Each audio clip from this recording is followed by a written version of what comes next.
Hello everyone! Welcome back to Pages and Beats. June na naman at para sa aming mga Daughters of St. Paul, napaka-special ng buwang ito because this month we celebrate the solemnity of St. Paul, our beloved patron. At higit sa lahat, June 15 marks the foundation day of the Daughters of St. Paul. Kaya ngayong buwan, samahan niyo kami sa isang espesyal na serye kung saan babalikan natin ang kwento ng aming congregation, how it all began, anong naging inspirasyon nito, and why it continues to matter today. At para gabayan tayo sa journey na ito, kasama natin ang isa sa mga pinakabatang miyembro ng aming congregation, former provincial superior, mentor, storyteller, at isa sa mga living witnesses ng Pauline history. We're so blessed to have with us Sister Vangie Canag, FSB. Thank you, Sister Rain. I am very happy to be with you this afternoon. Yes, syempre excited din kami, Sister, because many people know the Daughters of St. Paul because of our bookstores, di ba, Sister? Ang ating publishing, media ministry, sa ating mga social media pages, at sa ating evangelization. Pero, hindi alam ng marami kung paano talaga nagsimula ang lahat. Diba? So today, let's travel back more than 100 years and discover the dream that gave birth to our congregation. Ready ka na ba, Sister Vangie? Okay na, ready na ako. Ayan.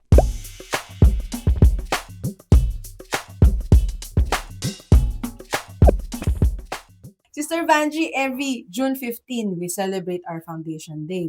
111 years na tayo this 2026. But for someone hearing it for the first time, bakit ito mahalaga? Siyempre naman, it's like planting seed. Yeah, Diba? Pag oo nag-plant kasi mahalaga yun. Nagtanim ka ng isang akasya. Oh, akasya ha? Oo. Oo, maliit lang yun. Oo. Pero lalaki yun, lalago yun. Mm-mm. Kaya siyempre, we think of a seed that Oo. grew. Yan. So, this June 15, we remember kung paano tayo nagsimula. Diba? June 15, Father Alberione asked Angela, a lady named Angela, to share with him his apostolic project. Yes. And on the 27th of that day, month, I mean June, he asked Teresa Merlo to also to join. So dalawa na sila. Wow. Ayun. Pero si Ayan. Angela Bofi muna yung inask niya. Oo, grabe, no? So, nagsimula sa dalawa.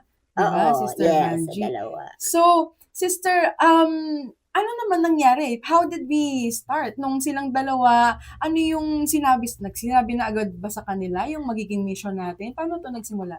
Si Father Alberione, hindi rin klaro sa kanya kung ano talaga. Ang alam lang niya that he will spread the kingdom of God, the Wow. word of God, worldwide. At saka, ito ang sinishare niya sa dalawa na ito. You will go to places and you will share the word of God. Tama, Ganun. Sister, di ba? So, it's amazing to think that what started as a small group of women in Italy Yes. has now spread across the world, di ba, Sister? We are in mga 50 countries and more or less 2,000 sisters na tayo. But before there were sisters, there was first a young priest with a dream. Di ba? Ito na nga, Sister Vangie, si Father James Alberione. Sino nga ba siya?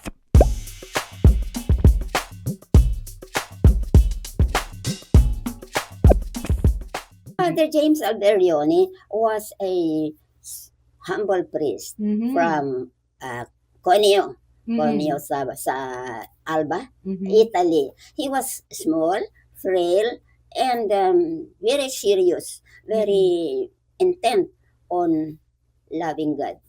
Wow. And Tapos, so paano niya, Sister, naisip na nung bata ba siya, Sister, naisip na ba niya na magpari siya? What was the world like during his youth? Ano Yes. yung mga fini-face na challenges ng church? 6 years old pa lang siya, tinanong na siya sa maestra, ano ang gusto mo mangyari paglaki mo? And he said, I want to be a priest. And that was the only purpose of his life, to be a priest. And he also underwent many trials. Kasi nag-umpisa sa seminaryo, pero napalabas siya.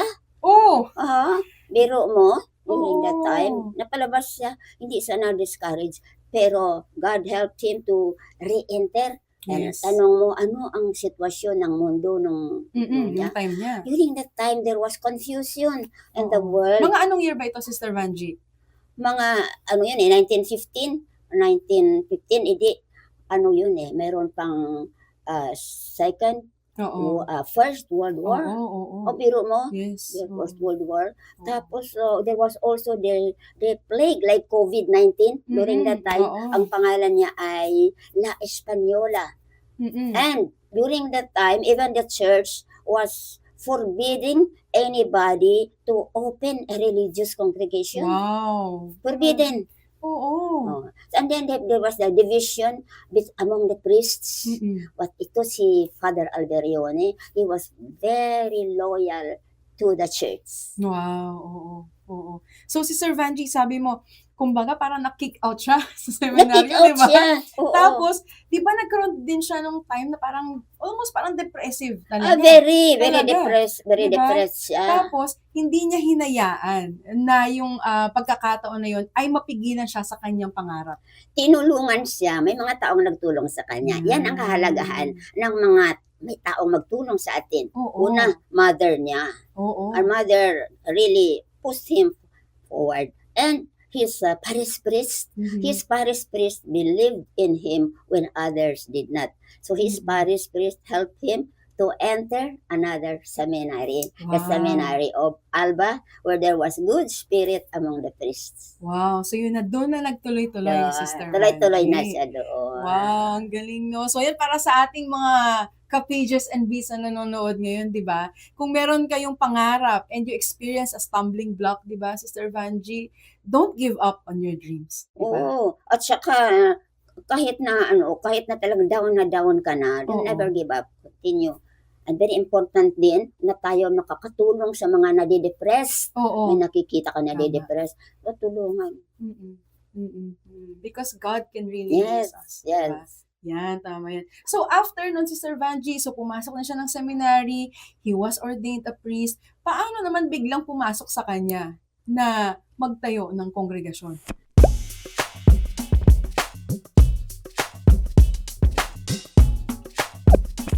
That was the historic Night of Lights. Tinatawag na Night of Lights. That was the end of the last century and the beginning of the new 20th century. And it was a jubilee year, and the Pope asked the faithful to pray. Pray much that the new world will return to Christ, the Master, way, truth, and life. Yes. That was the encyclical Tamitsi Futura. Yes. Oo. Pius Leo XIII. Oo.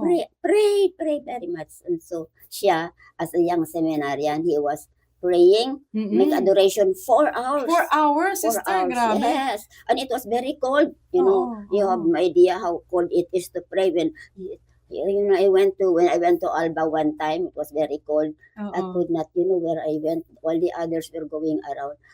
I hid inside the confessional. Di alamig, no?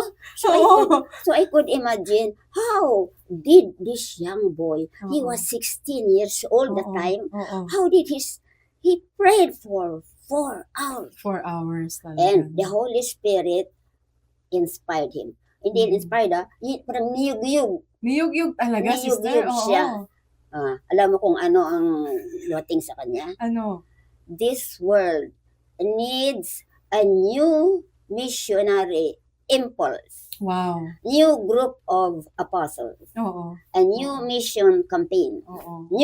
New talaga, Yes. Sister, no? And use the means that the enemies are using to harm the church. Use it. Use it. Use it talaga, Sister. That diba? time, depressed. Oo. So, again, Sister Vanji, we are talking about a very ordinary and Yes. simple priest. Yes. Seminarian pa ba siya during that time? Or priest na? Seminarian pa lang, di ba? We're talking about a very simple young man who underwent depression almost and na-kick out, depression. having this profound experience in front of the Blessed Sacrament. Diba, Sister? And all of us, na mga simpleng tao na nagdadasal, can encounter that. Diba, Sister? And kasi very Eucharistic yung ating spirituality as Paulines, diba, Yes. Sister? So, how did that experience gave birth to the Pauline mission? Oh, because he was thinking there is a need for a new mission campaign, new group, new apostles. Mm-mm. And he was afraid also because he was young and sickly and nothing much about him. Oo. But he thought, it came to him that in the Eucharist, he will have everything. And Mm-mm. he felt the voice from the Eucharist telling him, do not be afraid. Yes, yeah. So, with that inspiration and yung strength na nakuha niya while praying with the message, do not be afraid, yun yung nagbigay ng lakas sa kanya, di ba? To finally venture into this something new na iniimbitahan, iniimbita sa kanya, di ba? Pero hindi nangyari yun agad-agad. Oo. Muna, 16 years old lang yun eh. Oo. Nag-aral muna siya, Oo. na-ordain muna siya. Mm-mm. Tapos, that was 2000, no? He founded the congregation, the first congregation, 1914. Yes, ito yung Society of Saint Paul. Yung Yes. ating mga brother priests, Yes, di ba? yes. Yan. So, 1915 tayo. 1915 tayo, tama, Yes. Sister Vanji. So, katulad po nung kanina nasabi niyo, Sister, di ba? Para itong isang seed Yes. talaga. Thank Yung you. dream niya, parang nagpunta muna, ibinaon muna sa Binaon. lupa, and then Yes. it took time to develop Yes. until slowly and gradually, Yes. di ba? It broke through the soil, Yes. through the darkness, In pain, in pain. but in prayer. Yan, tama, yan. So let's imagine for a moment that Blessed Alberione suddenly appeared in 2025. Di ba? Paano yan, Sister Vanji? And we handed him a smartphone. Di ba? Ano kayang sasabihin niya, Sister? Ngayon, Oo, pag binigyan natin siya ng ng smartphone na may mga different apps na, ganyan. sa langit, ano kaya ang ginagamit nila doon? Ano kaya ang mga gadgets ang ginagamit nila doon? Oo. Ano kayang magiging reaction niya, Sister? Kunyari, nakita na niya na ang mga modern means ngayon, ito mga cellphone. Kung na. siya ay nabuhay ngayon. ay Nabuhay nako, siya ngayon. siguradong ilan siguro ang smartphone noon, iba't ibang klase. At siguradong meron yan siyang TV station, baka like Mother Angelica, EWTN, siguradong si Alberione meron ganun. Siguradong ginagamit niya itong mga TikTok, Instagram.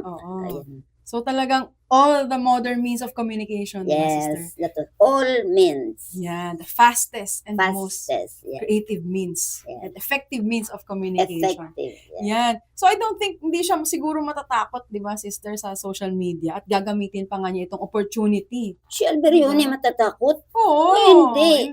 Lalo siyang ma-infuse, lalo siyang kasi yun naman pagkaano sa media, hindi naman talaga nagaling sa kanya eh. Inspiration. Oo. Hindi, tsaka Sister Vanjit, di ba? Kaya din media, kasi for him, nung siya ay seminarian, parang na-addict siya sa pagbabasa, di ba? Yes. 60 books during summer. Yes. Tapos doon niya, Sister, di ba, na-experience na the media or the press can lead us, can influence us negatively or positively, di ba? Yes. So, kaya siya na-inspire na talaga. Kaya siya napalabas dahil siya nagbasa siya ng mga, pero hindi porno yun. Walang porno noon. Ang mga libro noon ay kasi mga new ideas coming from France and Germany that were harmful to the church. Diba? That can provoke the disunity in the church. So, yun. So, dahil dyan, naging inspiration niya that we have to fight the bad press with the good press. Yes. Diba? In fact, yun. That night when he was inspired, get organized. Use the same means that the enemy uses. And get organized. Ang ganda niyan. Kasi diba, Sister Vanji, ngayon sa ating mga viewers, diba, yung social media is very rampant. Everyone is using it. Almost lahat talaga of all ages, di ba? Tapos marami na ring mga content creators, di ba? So, merong mga content creators na, di ba, very informative at meron din namang mga trolls, di ba? On the other hand. So, ano kaya yung advice sister, na maibibigay ni Blessed James sa ating mga makabagong content creators? Lalo na yung mga Catholic, Yes. Sister Vanji. Siguro nung sasabihin niyang always tell the truth. Yes, tama. Kasi yan ang advice niya doon. Meron siyang journalist na, Mm-mm. na collaborator natin. Yun ang advice niya, always tell the truth. Yes. Wow, ganda yan, sister. And nothing but the truth. Yeah. Yan, sige, di ba? So, si Blessed James, Sister Vanji, nagsimula siya very young. Yeah, So, 16 years old. Oo. So, how can young people become digital missionaries today? Oh, James Alberioni, as a young man, as an example of feeling responsible for the people of this time and for the church. Mm-mm. And when you are inspired by God, not to be afraid, but Yes. always use the means for doing good. So do not be Wow. afraid. Use the means for doing good and the truth. Mm-mm. Do not be afraid to tell the truth.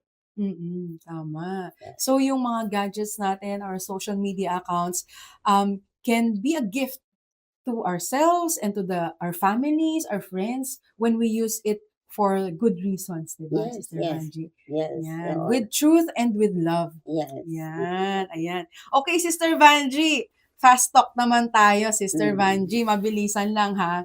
Ready ka na? Ano? Ano? Ready ka na? Anong? Ready ka na bang sumagot ng mabilisan? Ah, As in, ano to, ha? Walang isip-isip, ha? depende kung Okay. anong tatanong mo. Sige daw. Okay, eto na. Hmm. Okay. Favorite Alberione quote? As for the daughters of Saint Paul, Avanti, figlie di San Paolo, onward, daughters of Saint Paul, bring the truth with charity. Wow, ang ganda nun. Okay. Most inspiring quality niya? His loyalty to God, fidelity, what God wanted from him, he really did his best to do it. Most misunderstood thing about him? His belief in the new means. Yan, okay. What should every young Pauline learn from him? Yung Pauline should be courageous, Yeah. courageous to do what God wants Yes. and not to be afraid. Amen. Amen. Amen. Yan. So today, to our viewers and listeners, we discovered that before there was a congregation, there was first a dream, a seed in the heart of a young priest. A dream that believed that the gospel should reach every person through the most powerful means available. But every dream needs people willing to say yes. At sa ating next episode, we're going to meet the young women who took the risk of believing in that dream. Who were the first daughters of St. Paul? Yan, Sister Vanji. What made them leave everything behind for a mission that didn't even exist yet? What was life like for those first sisters? And how did one remarkable woman named Tekla Merlo help shape the future of the congregation? Let's find all of this out in our next episode of Pages and Beats next Sunday. Until then, keep exploring stories, rhythms, and faith, all in one beat. This is Pages and Beats. Dito sa Pages and Beats, the vibe is so real. Where stories meet rhythm, ramdam mo the feel. No cap, ang ganda ng bawat flow. In this space, let your soul just grow. Pages and Beats, we're vibing right now. Sa bawat kwento, it's giving us light. This is Pages and Beats with the daughters of St.